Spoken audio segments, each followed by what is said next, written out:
Here are 20 YouTube settings that could f small YouTube channels, meaning you get no views. For this first setting, you're going to go into your YouTube studio, go to content and hover over one of your videos. Just click on details like so. Now, if we keep coming down, we're going to see this setting here, publish to subscriptions feed and notify subscribers. This is going to be, for most people, automatically checked. In my case, it's grayed out, but when you upload a brand new video and you come down to this same section, you'll have the option to toggle this on and off. And the problem I see a lot of small YouTubers doing is leaving this checked when they have a lot of content on their channel that's completely unrelated from each other. For example, let's say I have a Star Wars channel and I'm posting a video about Spider-Man. If I leave this checkbox ticked, YouTube is going to promote my Spider-Man video to my existing subscribers who are all Star Wars fans, but they won't click on it, they won't watch it, and that's going to send the algorithm very negative signals about that video. It's going to say, hey, this is a bad video, don't promote it to more people. And then your video dies along with your hopes and dreams. So again, if you're publishing a video that you're not sure your existing subscribers,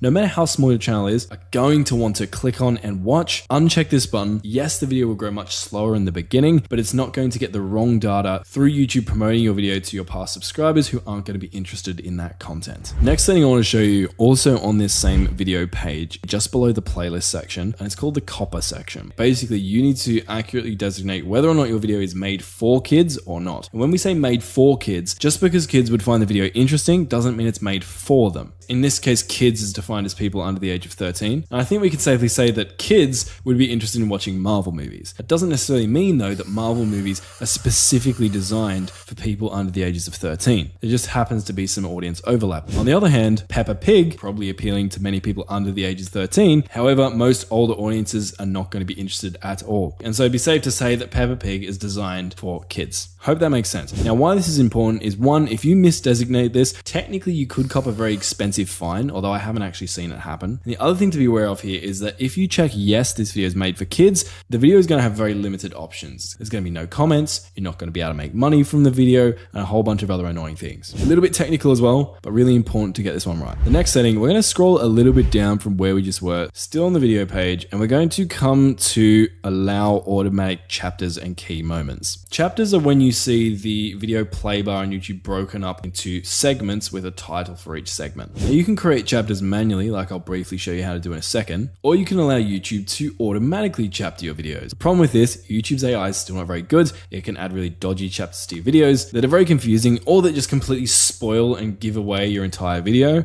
And so unless you're like an education channel and you think that chapters are essential to your video, but you're too lazy to create them yourself and you're willing to risk it, just turn this one off. If you're going to add chapters to your video, what I'd recommend instead is that you add them manually. Now, you can do this anywhere in your video description, but what you're going to do is start off by typing 0:00 and then title your first chapter. So we're going to be really original and do like intro. Then what we're going to do is we're going to add the timestamp of the end of our intro chapter. So let's say our intro ends at 15 seconds. So we're going to go 0:15, and then we're going to type the name of our next chapter. Let's say like story. Now let's say the story component of our video ends at like 3 minutes. So we're going to go 3:00, and then we'll type the name of our next chapter. It might be something like that. And you just keep doing this throughout your entire video until your whole video is timestamped out in this format, and your video will then show up with chapters. Next thing we're going to do, we're going to come down again just below the cursed automatic chapters box, and we're going to look at the featured places box. This is basically going to give YouTube permission to dox you, which you obviously don't want. You don't want YouTube telling your viewers exactly where you are in your videos. So we're just going to turn that one off so that we can not get stalked by our viewers. Now, automatic concepts, I would probably turn this one off as well, because again, you're relying on YouTube's AI to know exactly what your automatic concepts are.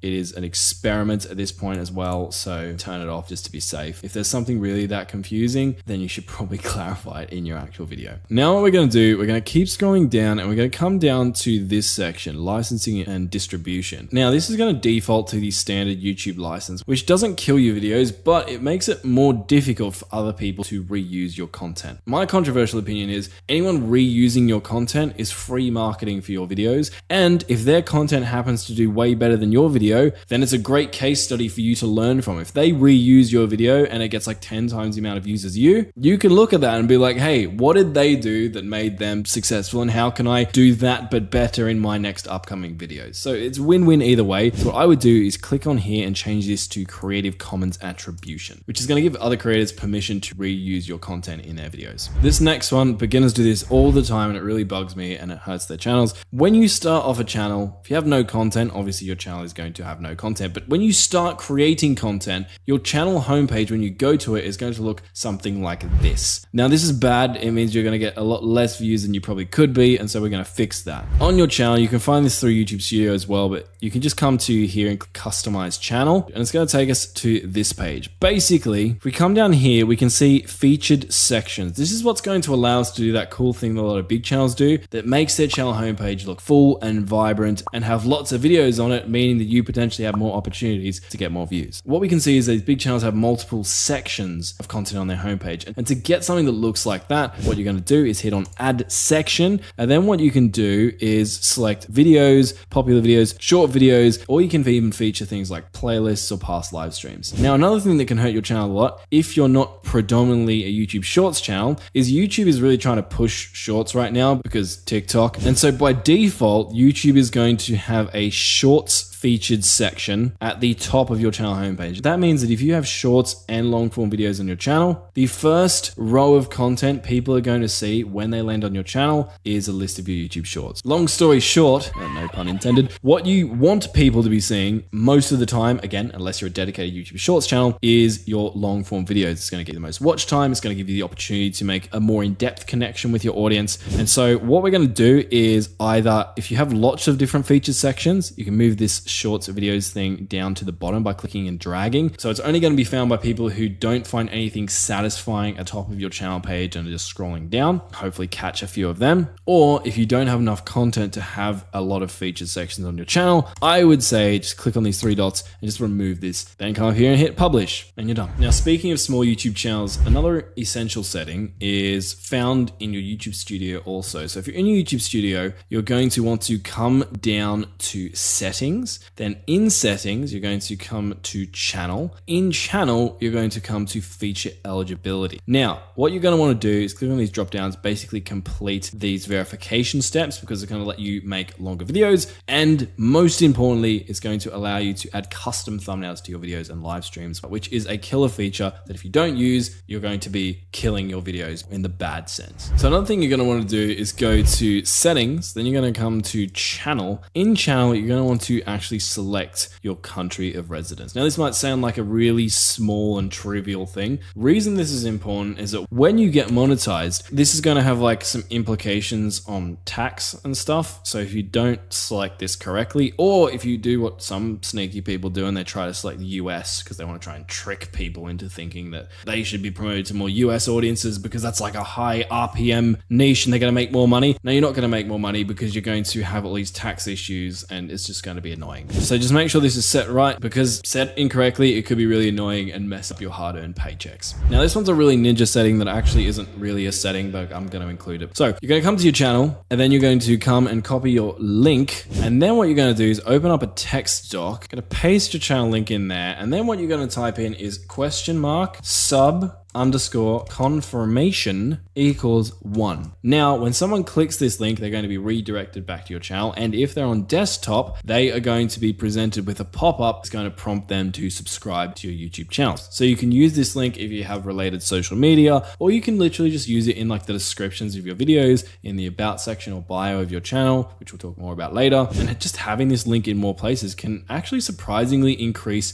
your subscriber count. I did a video on this and I broke down the math. And in a perfect world scenario, you can actually be getting 67% more subscribers just using this link and strategically placing it around your channel. I might leave a link to that video at the end if you want more info on how to do that. Okay, this next one, you're going to come to your YouTube Studio. You're going to come down, go to customization. Then we're going to come to branding. In branding, you're going to be able to upload a custom channel banner, profile picture. Most of you have probably already done that. The thing that a bunch of small YouTubers haven't done yet is to upload a video watermark down here. Now what you want to do is grab something that looks like this. It should have some sort of subscribe call to action on it. Anyway, you're going to hit done on that. And then what you're going to do, another mistake people do is they just leave it on the default settings. We're not going to do that. We're going to come down to entire video. What that's going to do is add a little watermark like this in the bottom right hand side of our video for the entire video. If someone clicks on that watermark, they're going to be able to subscribe to our channel. Helpful when people are watching your videos in full screen mode on their devices and the channel subscribe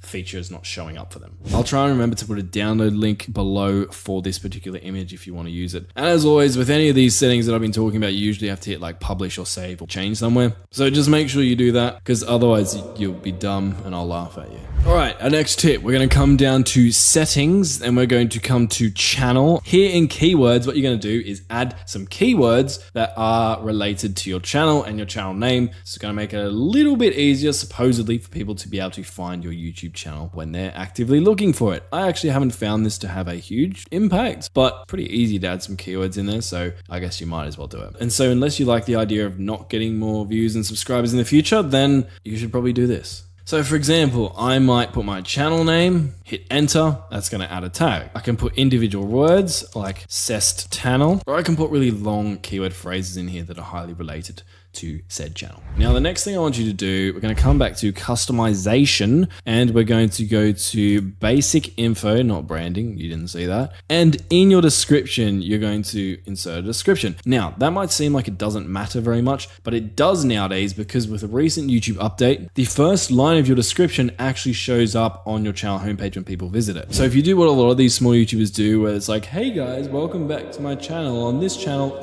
cut out, it's truncated, viewers can't see anything. You can want to use that space wisely. You could potentially be promoting your sub_confirmation link we talked about earlier to maybe get more subscribers, or you want to say something that makes people like you and reassures your viewers or your ideal viewers that they're in the right place. So if you have a Minecraft Let's Play channel, you could be like, here you'll find the best Minecraft Let's Plays on the internet, which is really cringy and boring, and you shouldn't do that. You shouldn't be creating a Minecraft Let's Play channel in the first place. Let's just establish that, because unless you hate the idea of getting views, it's not a good idea. But you get my point. Use this space to your advantage to actually encourage more results. The next setting we're going to do, we're going to come back down to settings and we're going to come down to uploading defaults and then come down to visibility. Now, here are some cool time-saving settings where you can input a default title, default description template, default tags, etc., etc. But these don't really destroy your channel. What can destroy your channel, or at the very least destroy your ego when you accidentally upload a video that was never meant to see the light of day, is this visibility setting here. Now, on default, YouTube is going to upload all your videos to public. So once you upload them and hit publish, it's going to immediately be sent out to all of your fans. So a really nice safety precaution, click on this, change it to unlisted, hit save. That way, next time or you upload a video that was meant to go live at a later date, you're not going to accidentally post it. Definitely not speaking for experience. Haven't ever done that. I don't know what you're talking about. Stop the cap. So the next setting, we're going to come to settings again. On this prompt, we're going to come down to community, and then in community, we're going to scroll all the way down to the bottom to blocked words. Again, some useful settings in here. They're not necessarily going to tank your channel though. What could tank your channel is having spammers and scammers in the comment sections of your videos. In some circumstances, could lead to a very negative experience for your viewers. The algorithm might pick that up and it might think that those viewers actually had a negative experience with your video, not the actual comments within your video. So those viewers leave, they're all angry and disappointed and annoyed, and when YouTube shows them that post-video satisfaction survey, they're going to be like, no, I hated my experience. And then the algorithm's going to be like, it's the biggest piece of dog shit. And it's going to kill your reach, and you don't want that. So a way around that is to, one, add blocked words in here. You can add sensitive, highly offensive terms like this, just to make sure, you know, keeping everything family friendly. But you can also add, you know, what kind of words I'm talking about.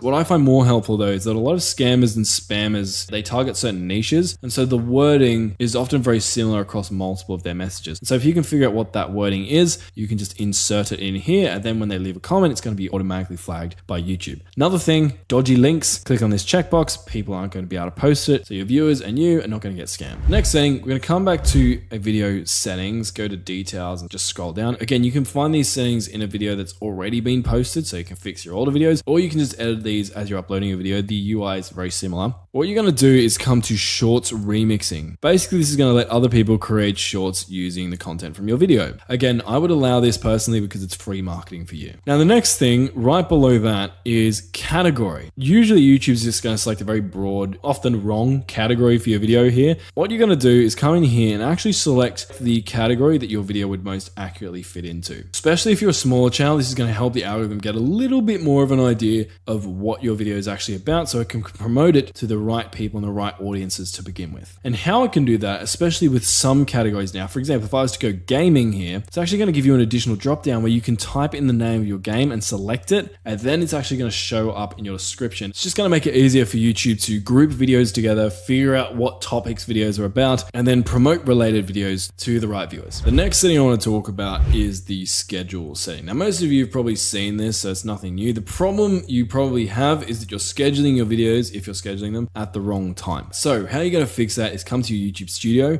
go to Analytics, and then you're going to come across to Audience. Now, if you're a very small channel, you might not have access to this yet, which is unfortunate. But if you do, what you'll see when you scroll down is when your viewers are on YouTube, it's going to show you this little pretty graph. What you're going to do is look for the brightest, pinkiest, most sexiest rectangles and which day has the highest congregation of them. So for me, it looks like it is Sunday and Monday. And if I hover over this beginning one, what I can see is that Sunday at 1 a.m., very many of my viewers are on YouTube. So when I schedule my videos or shorts, I'm gonna wanna schedule them at this time or a little bit before this time, just so I can take as much of an advantage as possible of all of my viewers being online at that period of time. Next thing we're gonna do, come to content and then select one of your videos, let's just say this one, and then come down to end screen. Basically, this is going to allow you to add a clickable link to another one of your videos or a playlist at the end of your video, specifically the last 20 seconds. Not having this can be a big no-no for your videos. Basically, the YouTube algorithm loves it not just when viewers watch your videos all the way to the end, but when viewers watch multiple of your videos consecutively in a row. This is called session time. So what you're going to want to do in here, if you haven't already got an end screen, is hit plus on the element thing, select say video. It's going to add a new video element like so.